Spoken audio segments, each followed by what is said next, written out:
ลของกรรมในจุลกัมมวิภังคสูตรพระผู้มีพระภาคเจ้าตรัสถึงผลของกรรมดีและกรรมชั่ว7คู่ดังนี้คือ 1. ผลการฆ่าสัตว์ตายแล้วย่อมเข้าถึงอบายหากไม่เข้าถึงอบายถ้าเกิดเป็นมนุษย์ก็จะมีอายุสั้นผลของการไม่ฆ่าสัตว์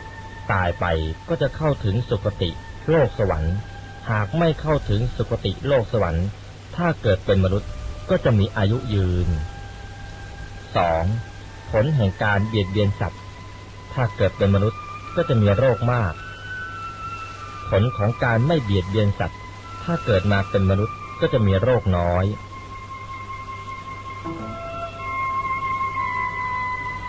3. ผลของการเป็นคนมักโกรธถ้าเกิดเป็นมนุษย์ก็จะมีผิวพรรณทรามผลของการไม่เป็นคนมักโกรธถ้าเกิดเป็นมนุษย์ก็จะมีผิวพรรณงดงาม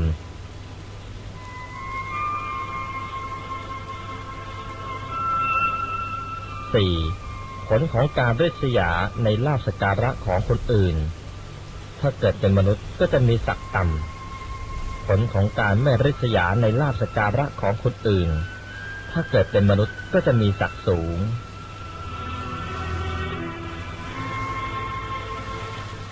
5. ผลของการไม่ให้ทานถ้าเกิดเป็นมนุษย์ก็จะยากจนผลของการให้ทาน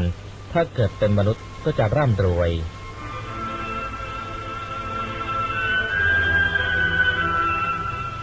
6. ผลของความกระด้างเย่อหยิ่งไม่ไหว้คนที่ควรไหว้ถ้าเกิดเป็นมนุษย์ก็เกิดในตระกูลต่ำผลของความไม่กระด้าง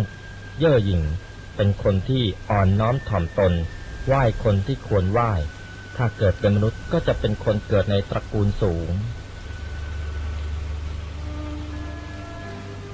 7. ผลของการไม่เข้าไปหาผู้รู้ไม่สนใจถามเรื่องบาปเรื่องบุญดีชั่วถ้าเกิดเป็นมนุษย์ก็จะโง่เง่าโง่เขลาส่วนผลของการเข้าไปหาผู้รู้สนทนาธรรมถามเรื่องบาปเรื่องบุญดีชั่วถ้าเกิดเป็นมนุษย์ก็จะมีปัญญาดี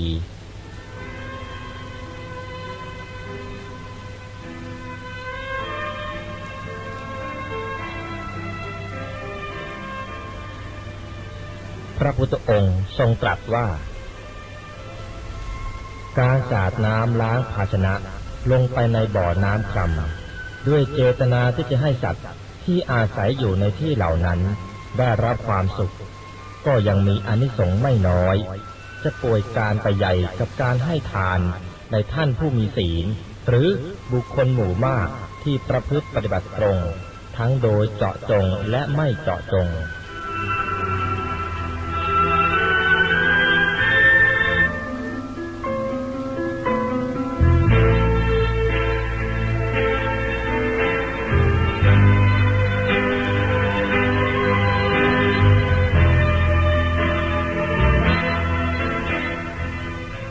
ในทักขิณาวิภังคสูตรมัชฌิมนิกายอุปริปันธาสพระผู้มีพระภาคเจ้าทรงจำแนกอานิสงส์ของทานไว้ตามลำดับดังนี้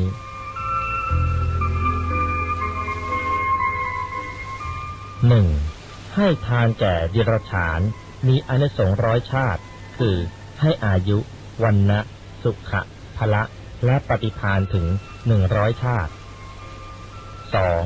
ให้ทานแก่ปุถุชนทุศีลมีอานิสงส์1,000 ชาติ 3. ให้ทานแก่ปุถุชนผู้มีศีลมีอานิสงส์100,000 ชาติ 4. ให้ทานแก่ปุถุชนผู้ปราศจากความยินดีในกามนอกพระพุทธศาสนาอย่างพวกนักบวชหรือฤาษีที่ได้ฌานเป็นต้นแม้ไม่ได้นับถือพระพุทธศาสนาก็ยังมีอานิสงส์ถึง100,000 โกฏชาติ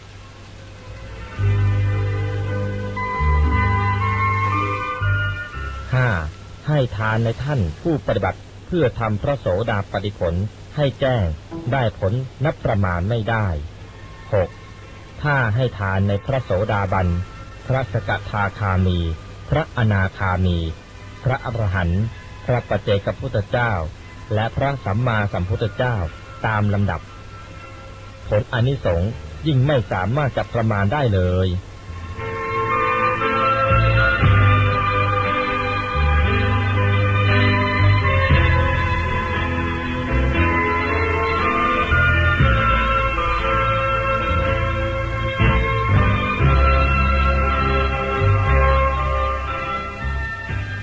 ในสัพพุริสทานสูตรพระผู้มีพระภาคเจ้าตรัสถึงทาน5ประการคือ 1. ทานที่ให้โดยศรัทธาทำให้มีความร่ำรวยและมีรูปงาม 2. ทานที่ให้โดยเคารพทำให้ร่ำรวยและมีบุตรภรรยาบริวารที่เชื่อฟัง 3. ทานที่ให้โดยการอันควรทำให้ร่ำรวยตั้งแต่ปฐมวัย 4. ทานที่ให้ด้วยจิตอนุเคราะห์ทำให้ร่ำรวยและพอใจใช้ของดีๆ 5. ทานที่ให้โดยไม่กระทบตนและผู้อื่นทำให้ร่ำรวยและทรัพย์นั้นปลอดภัยจากไฟน้ำหรือการแย่งชิงจากผู้อื่น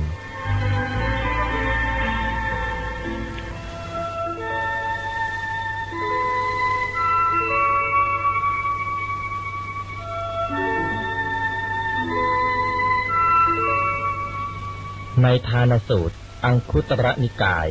สัตตกนิบาต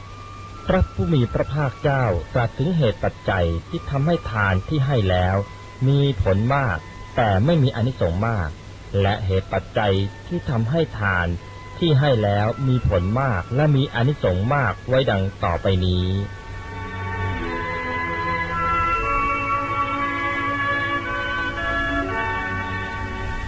1. การให้ทานด้วยคิดว่าตายไปแล้วจะได้เสวยผลแห่งทานนี้เมื่อตายแล้วย่อมเกิดในสวรรค์ชั้นจาตุมหาราชิกาทานนี้มีผลมากแต่ไม่มีอานิสงส์มาก 2. การให้ทานด้วยคิดว่าทานนี้เป็นการดีเมื่อตายแล้วย่อมเกิดในสวรรค์ชั้นดาวดึงส์ทานประเภทนี้มีผลมากแต่ไม่มีอานิสงส์มาก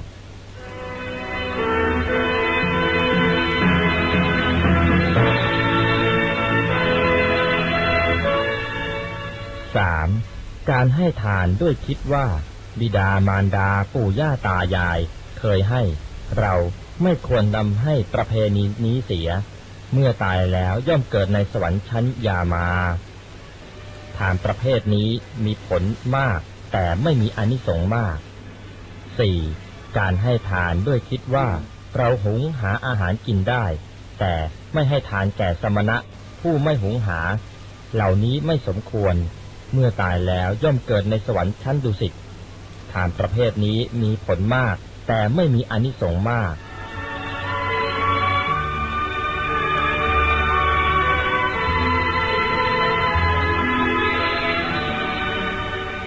5. การให้ทานด้วยคิดว่าเราจะเป็นผู้จำแนกแจกทานเหมือนฤาษีครั้งก่อนเมื่อตายแล้วย่อมเกิดในสวรรค์ชั้นนิมมานรดี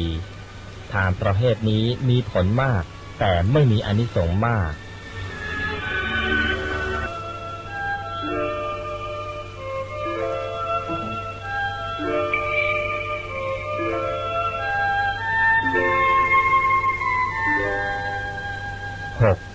การให้ทานด้วยคิดว่า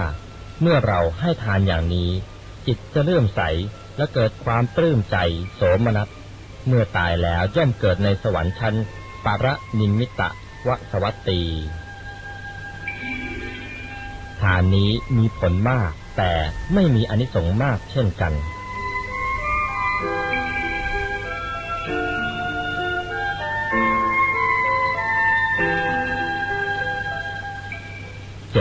บุคคลบางคนในโลกนี้ไม่ได้ให้ทานเพราะเหตุที่กล่าวมาแล้วข้างต้นแต่ให้ทานเพราะเป็นเครื่องปรุงแต่งแห่งจิตคือให้ทานนั้นเป็นเครื่องขัดเกลาจิตใจให้หมดจดจากกิเลสโดยอำนาจของสมถะและวิปัสสนาจนได้ฌานและบรรลุเป็นพระอนาคามีบุคคลตายแล้วไปเกิดในพรหมโลกเขาสิ้นกรรมสิ้นฤทธิ์สิ้นยศหมดความเป็นใหญ่ในพรหมโลกแล้วเป็นผู้ไม่กลับมาในโลกนี้อีกคือปรินิพพานในพรหมโลกนั่นเองทานชนิดนี้ เป็นทานที่มีผลมากและมีอานิสงส์มาก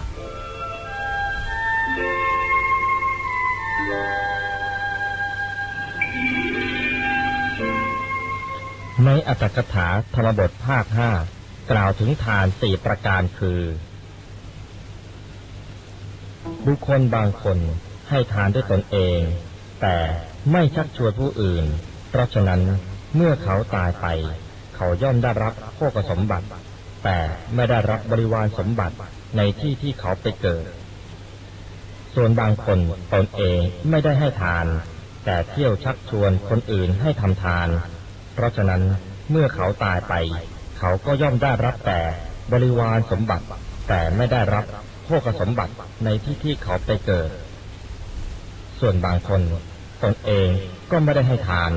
ทั้งไม่ชักชวนคนอื่นให้ทำทานด้วยเพราะฉะนั้นเมื่อเขาตายไปเขาก็ย่อมไม่ได้รับทั้งโภคสมบัติและบริวารสมบัติในที่ที่เขาไปเกิด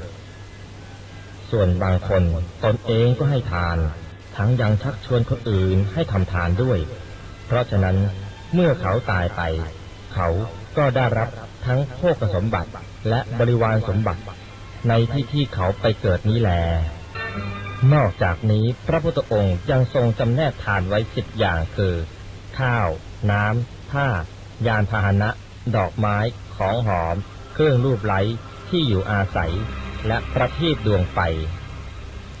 การให้ข้าวและน้ำชื่อว่าให้กำลังการให้ผ้าเครื่องนุ่มห่มชื่อว่าให้ผิวพรรณการให้ยานพาหนะชื่อว่าให้ความสุขการให้ประทีปดวงไฟชื่อว่าให้ดวงตาการให้ที่อยู่อาศัยชื่อว่าให้ทุกอย่างคือให้กำลังให้ผิวพรรณให้ความสุขและให้ดวงตาแต่การพร่ำสอนธรรมะคือการให้ธรรมะชื่อว่าให้สิ่งที่ไม่ตายเพราะบุคคลจะพ้นจากความตายไม่ต้องเกิดอีกได้ก็เพราะอาศัยการได้สดับปรับฟังพระธรรมโดยเหตุนี้พระพุทธองค์จึงตรัสว่าการให้ธรรมะชนะการให้สิ่งอื่นทั้งปวงแม้การทำทานให้ถูกต้องก็ต้องอาศัยการฟังธรรมเช่นกัน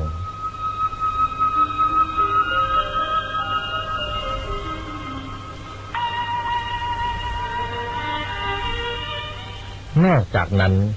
เจตนาที่จะเป็นเครื่องงดเว้นจากปาณาติบาตเป็นต้นพระพุทธองค์ก็ได้ตรัสว่าเป็นมหาทานเป็นทานที่ยิ่งใหญ่ดังที่ได้ตรัสไว้ในปุญญาภิสันทสูตรอังคุตรนิกายอัฏฐกนิบาตว่าการงดเว้นจากปาณาติบาตคือการไม่ฆ่าสัตว์ทั้งด้วยตนเองและใช้ผู้อื่นเป็นการให้ความไม่มีเวรไม่มีภัยแก่สัตว์ทั้งหลายเป็นการให้ความปลอดภัยแก่ชีวิตสัตว์การงดเว้นจากอทินนาทานคือการถือเอาของที่เจ้าของเขามิได้ให้ทั้งโดยตนเองและใช้ผู้อื่นเป็นการให้ความปลอดภัยแก่ทรัพย์สินของผู้อื่นการงดเว้นจากกาเมสุมิจฉาจารคือการประพฤติผิดในบุตรภรรยาสามีของผู้อื่นชื่อว่าให้ความบริสุทธิ์แก่บุตรภรรยาสามีของผู้อื่นการงดเว้นจากมุสาวาทคือการกล่าวเท็จการงดเว้นการกล่าวคำไม่จริงชื่อว่าให้ความจริงแก่ผู้อื่นการงดเว้นจากสุราเมลัยและของมึนเมาสิ่งเสพติดอันเป็นที่ตั้งแห่งความประมาทชื่อว่าให้ความปลอดภัยแก่ทุกสิ่งคือให้ความปลอดภัยแก่ชีวิตสัตว์แก่ทรัพย์สินของผู้อื่นแก่บุตรภรรยาสามีของผู้อื่นและให้คำพูดที่เป็นจริงแก่ผู้อื่นทั้งนี้เพราะผู้ที่มึนเมาแล้วย่อมขาดสติเป็นผู้ประมาทสามารถจะประพฤติล่วงศีลได้ทุกข้อรวมทั้งประพฤติผิดอื่นๆด้วยโดยเหตุนี้ผู้ที่อัตคัดขาดแคลนทรัพย์สิ่งของที่จะนำออกมาเป็นทานก็ไม่ควรเดือดร้อนใจเพราะเราสามารถจะบำเพ็ญทานที่ยิ่งใหญ่เป็นมหาทานเป็นทานที่ไม่เจาะจงเป็นทานที่เผื่อแผ่ไปยังสัตว์ทั้งหลายหาประมาณไม่ได้โดยการรักษาศีล 5หรือศีล 8ยิ่งถ้าสามารถทำได้2อย่างก็ยิ่งประเสริฐด้วยเรื่องกฎแห่งกรรมชุดที่2นี้มีสาระข้อคิดคติธรรมมากมายทั้งเป็นเรื่องเก่าในสมัยพุทธกาลและเรื่องใหม่ในสมัยปัจจุบันหวังเป็นอย่างยิ่งว่าท่านผู้ฟัง จะได้รับความรู้และอรรถรสในการฟังธรรมะอีกรูปแบบหนึ่งแหล่งที่มาของข้อมูลมาจากหนังสือคุยกันวันพุธของคณะสหธรรมหนังสือภูมิวิลาสินีโดยพระเทพมุนีวัดดอนยานนาวากรุงเทพมหานครหนังสือกรรมลิขิตเรียบเรียงโดยท่านธรรมวัฒโธภิกขุแห่งวัดโสมนัสวิหารกรุงเทพมหานครหนังสือทานมีผลมากมีอานิสงส์มากโดยอาจารย์ปราณีตก้องสมุทรเป็นที่พึงพิงแก่ผู้ประพฤติชอบธรรมทั้งหมดนี้จัดทำและบรรยายโดยสนธิชัยทวีโชคทรัพย์สินติดต่อได้ที่รายการสายด่วนเพื่อชีวิตตู้ปน567ปทจพระโขนงกรุงเทพ10110หมายเลขโทรศัพท์3113379โปรดติดตามผลงานเทปธรรมะชุดอื่นๆในโอกาสต่อไป